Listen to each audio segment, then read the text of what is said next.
ശ്രദ്ധിച്ചു. ഇതിൻ്റെ അകത്താണ് നിങ്ങൾക്ക് ഈ അബ്സോർപ്ഷൻ സ്പെക്ട്രം അല്ലെങ്കിൽ ഇതിന്നാണ് നമുക്ക് ഏറ്റവും കൂടുതലും ക്വസ്റ്റ്യൻ വരുന്നത്. ഓക്കെ, ഇതിൻ്റെ അകത്ത് ഇതിപ്പോൾ ഒരു ആറ്റം ശ്രദ്ധിക്കണം. ഇതൊരു ആറ്റം. ഈ ആറ്റത്തിൽ ഇപ്പോൾ നമ്മൾ വരച്ചിരിക്കുന്നതിൽ ഞാനൊരു ചുമ്മാ ഒരു ന്യൂക്ലിയസ് വരച്ചിട്ടുണ്ട്.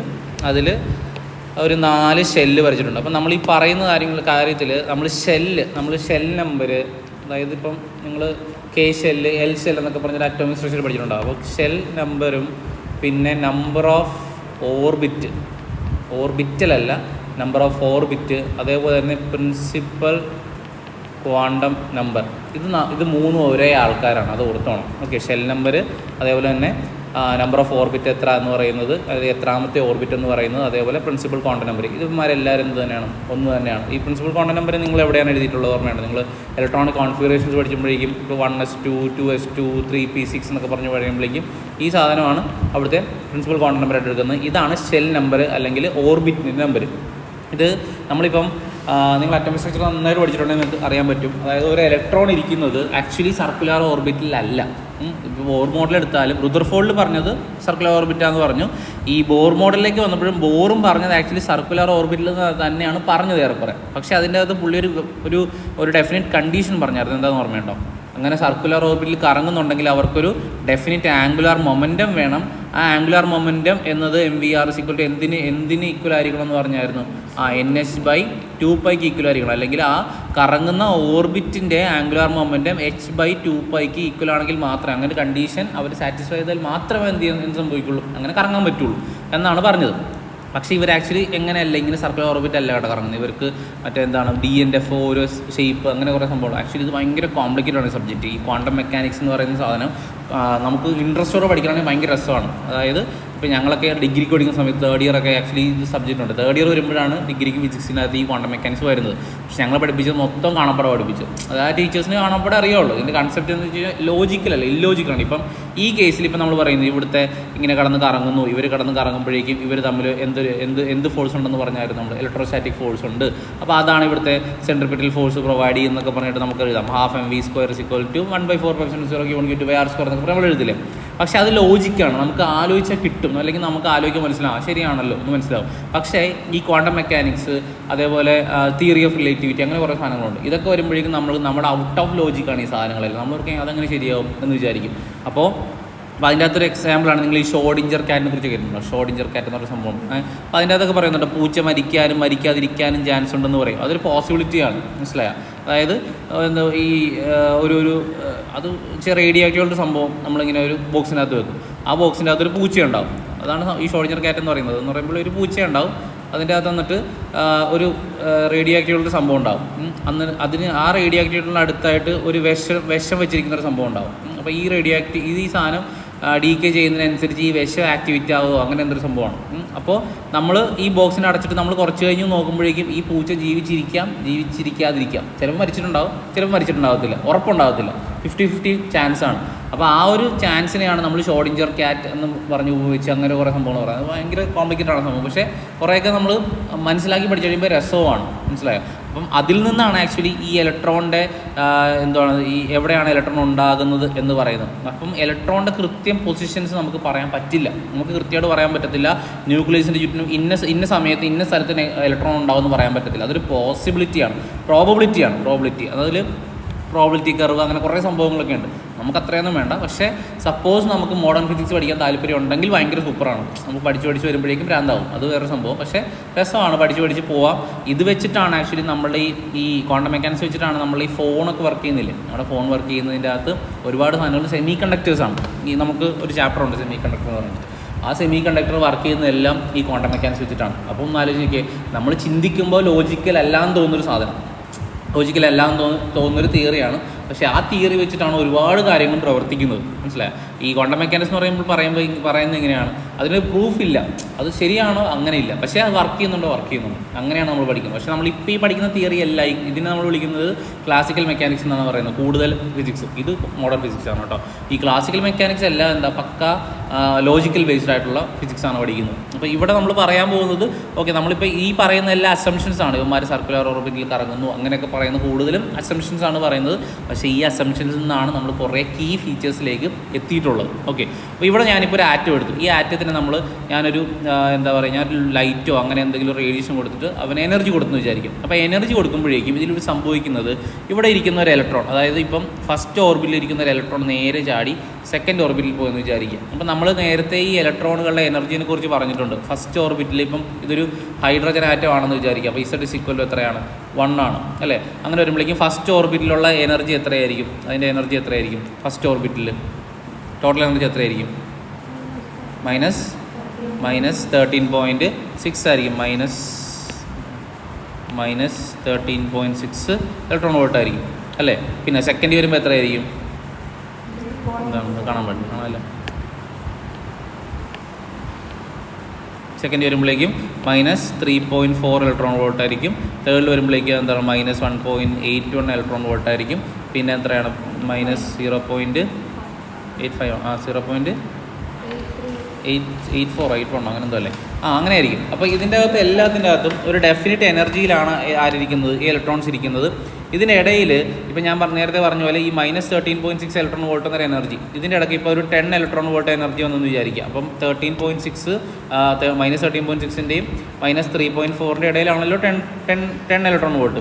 ഈ 10 ഇലക്ട്രോൺ വോൾട്ട് എനർജി ഉണ്ടെന്ന് പറഞ്ഞ് ഇതിൻ്റെ ഇടയ്ക്ക് പുതിയൊരു ഓർബിറ്റ് ഉണ്ടാക്കിയ ഇലക്ട്രോൺ ഇരിക്കാൻ സാധിക്കില്ല. മനസ്സിലായോ?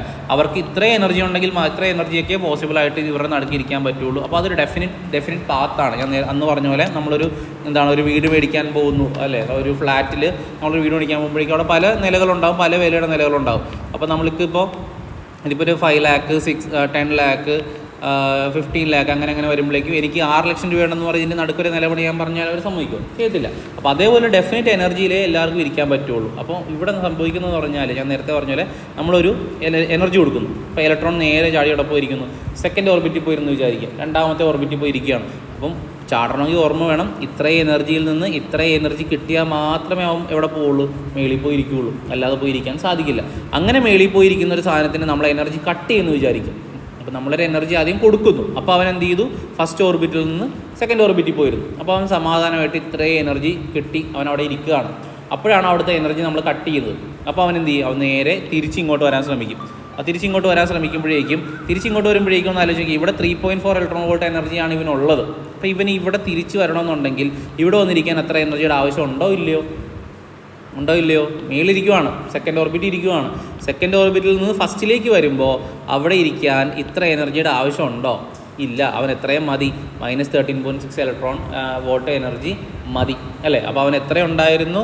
-3.4 ഉണ്ടായിരുന്നു അല്ലേ? അതിൽ നിന്ന് 13.6 നമ്മൾ മാറ്റുവാണ്. അപ്പോൾ വരുമ്പോഴേക്ക് എത്ര വരും നോക്കി? ഒരു 10.9.8 10.2 അങ്ങനെ എന്തോ വരും. അപ്പം ഈ 9.8 ആണോ? 10.2. അപ്പോൾ 10.2 ഇലക്ട്രോൺ വോൾട്ട് എനർജി എന്താണ്? ബാക്കി വരും. അപ്പോൾ ഇതിൻ്റെ ഇൻ ബിറ്റ്വീനുള്ള ഗ്യാപ്പിൽ എത്ര എനർജി ഉണ്ട്? 10.2 ഇലക്ട്രോൺ വോൾട്ട് എനർജി ഉണ്ട്.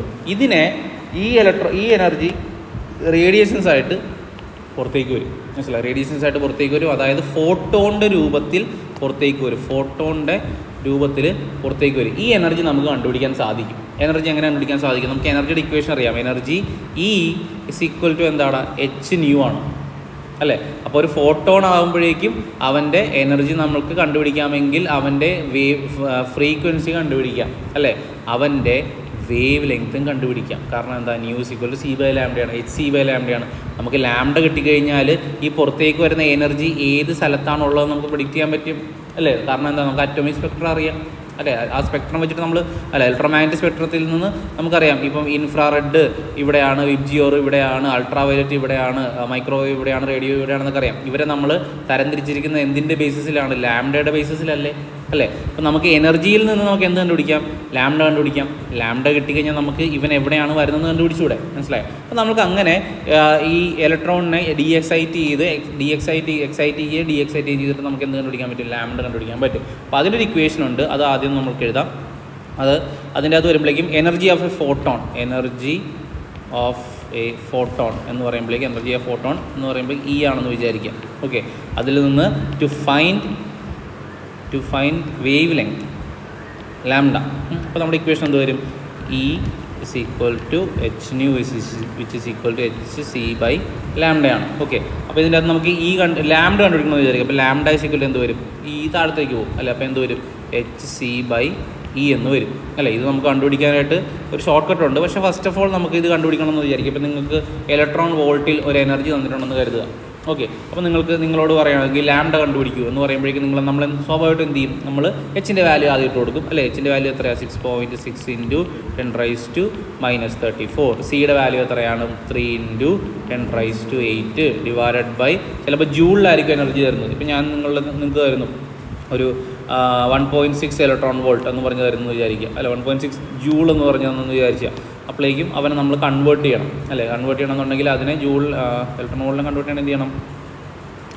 ജൂളാണെന്നുണ്ടെങ്കിൽ 1 ജൂൾ ഇക്വൽ ടു ഇപ്പോൾ 1 ഇലക്ട്രോൺ വോൾട്ടാണെങ്കിൽ ജൂളിലേക്ക് കൺവേർട്ട് ചെയ്യണം. നമ്മൾ 1.6 വെച്ചിട്ട് മൾട്ടിപ്ലൈ ചെയ്യണം. ഇതാണെങ്കിൽ എന്ത് ചെയ്യണം? ഡിവൈഡ് ചെയ്യണം അല്ലേ. അപ്പോൾ നമുക്ക് ഈ തന്നെ എഴുതാം. ഇങ്ങനെയൊക്കെ എഴുതിയാണ് നമ്മൾ ചെയ്യാറ്.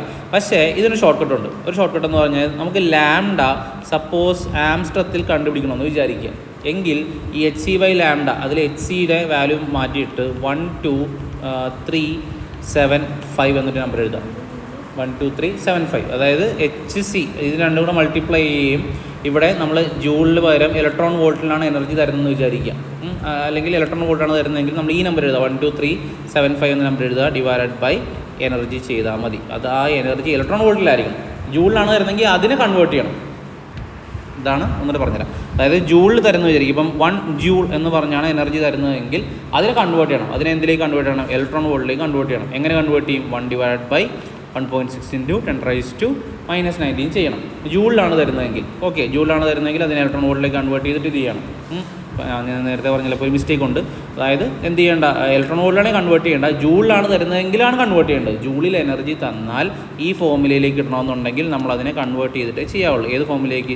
ലാംഡ ആംസ്ട്രത്തിൽ കിട്ടണമെന്ന് വിചാരിക്കാം. എച്ച് സി എല്ലാം കൂടെ മൾട്ടിപ്ലൈ ചെയ്യുമ്പോഴേക്കും നമുക്ക് 12375 എന്ന് കിട്ടും ഡിവൈഡഡ് ബൈ ആ എനർജി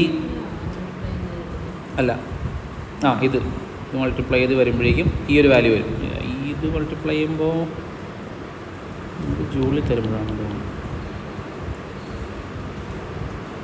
കൺഫ്യൂഷൻ ആക്കിയല്ലോ.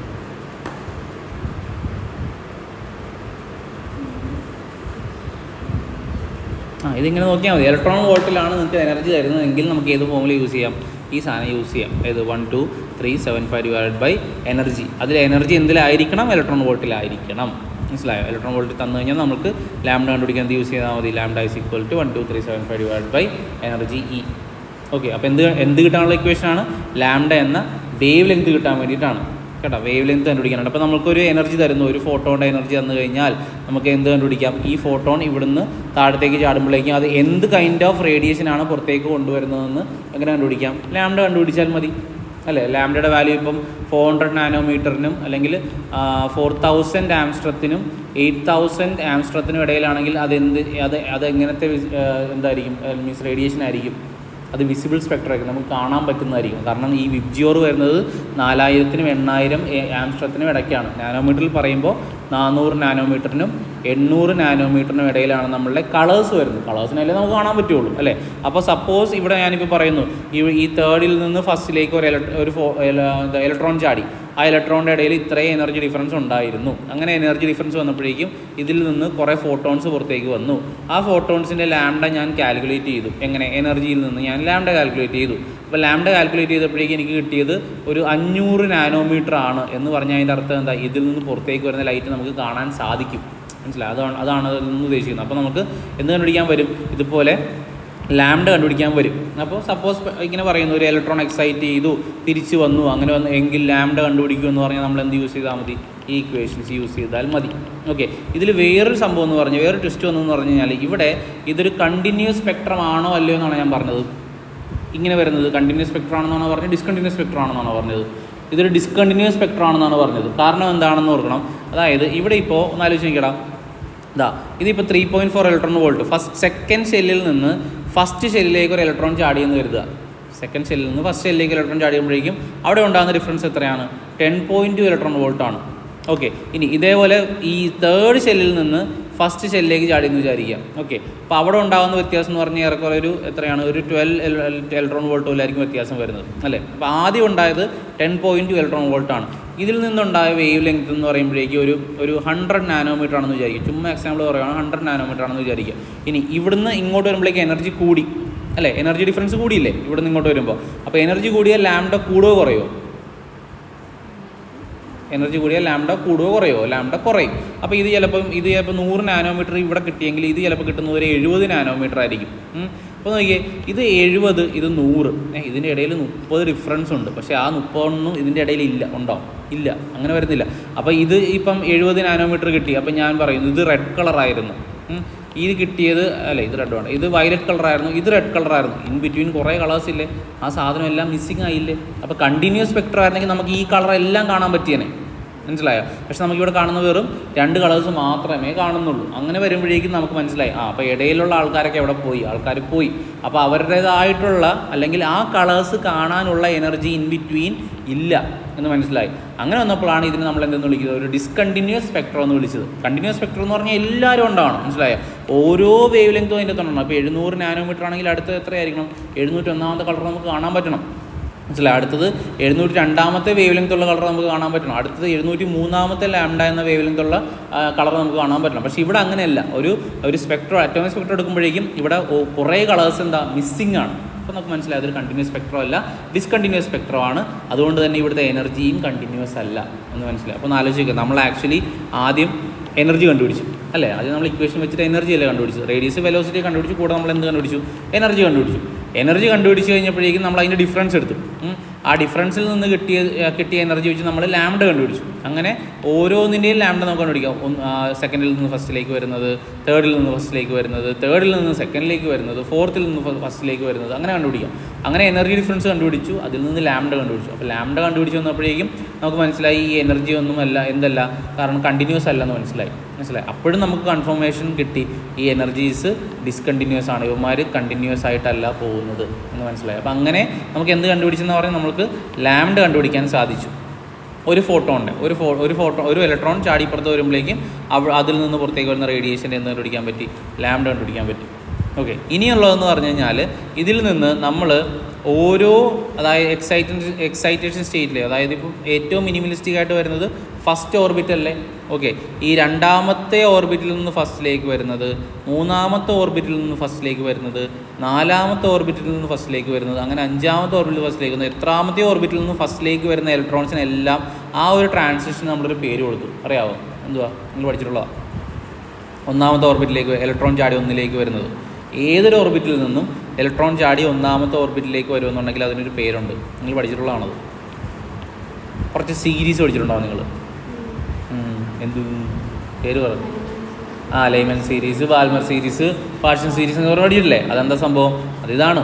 അതിൽ ലൈമൻ എന്ന് പറഞ്ഞാൽ എന്താ? ലൈമനിലാണ് എല്ലാ ഇലക്ട്രോൺസും 1ലേക്ക് ചാടി വരുന്നത്. ഏതൊരു ഓർബിറ്റിൽ ഇരിക്കുന്ന ഒരു ഇലക്ട്രോൺ ആയിക്കോട്ടെ, അവൻ 1ാമത്തെ ഓർബിറ്റിലേക്ക് ട്രാൻസിഷൻ നടത്തിയാൽ, അതായത് ഇവിടുത്തെ ഫൈനൽ ഇതെന്ന് പറയുമ്പോഴേക്ക് NF ഫൈനൽ ഓർബിറ്റിൽ എന്ന് പറഞ്ഞാൽ 1 വന്നു കഴിഞ്ഞാൽ അതിനെയാണ് നമ്മൾ ലൈമൻ സീരീസ് എന്ന് വിളിച്ചത്. ലൈമൻ സീരീസ് എന്ന് വിളിച്ചത്. ഇനി 2ാമത്തെ ഓർബിറ്റിലേക്ക് വന്നു കഴിഞ്ഞാൽ അതിനെ വിളിക്കുന്ന പേരെന്താണ്? Lyman series. അത് ബാൽമർ സീരീസ് ആണ് അല്ലേ? പിന്നെ വരുന്നത് പാർഷ്യൻ സീരീസ്, പിന്നെ വരുന്നത് ഫൺ സീരീസ്, അങ്ങനെ പോകും. അപ്പോൾ ഇതിനെല്ലാം പേര് വരാൻ കാരണം എന്ന് പറഞ്ഞാൽ ഈ ഒന്നിലേക്ക് വരുന്ന എല്ലാ ഇലക്ട്രോൺസും ചാടുമ്പോഴേക്കും ഒരു ഡെഫിനിറ്റ് കൈൻഡ് ഓഫ് എനർജി പുറത്തേക്ക് വരും. ആ എനർജി എന്ന് പറയുമ്പോഴേക്കും നമ്മൾ ഇത്ര വേവ് ലെങ്തിന് ഇടയിലായിരിക്കും. അപ്പം നമുക്ക് അതിനെ ഒരു സ്പെക്ട്രം ആക്കി എടുക്കാൻ പറ്റും. ഇനി 2ാമത്തെ ഓർബിറ്റിലേക്ക് എവിടെ നിന്നൊക്കെ ചാടി വരുന്നോ അതിനെല്ലാത്തിനും ഒരു എനർജി ഇതുണ്ടാവും. ഇത്ര ഓർബിറ്റിൽ ഇത്ര ഇലക്ട്രോൺ ഇത്ര വേവ് ലെങ്ത് തൊട്ട് ഇത്ര വേവ് ലെങ്ത് വരെ ആയിരിക്കും. അതിനെയും നമുക്കൊരു സ്പെക്ട്രത്തിൽ കൊണ്ടുവരാം. അങ്ങനെയാണ് അതിനെ ഡിവൈഡ് ചെയ്യുക. അതിലേക്ക് നമുക്ക് എത്താം. നിങ്ങൾ ജസ്റ്റ് ഈ പടം ഒന്ന് വരച്ചിട്ട് മതി.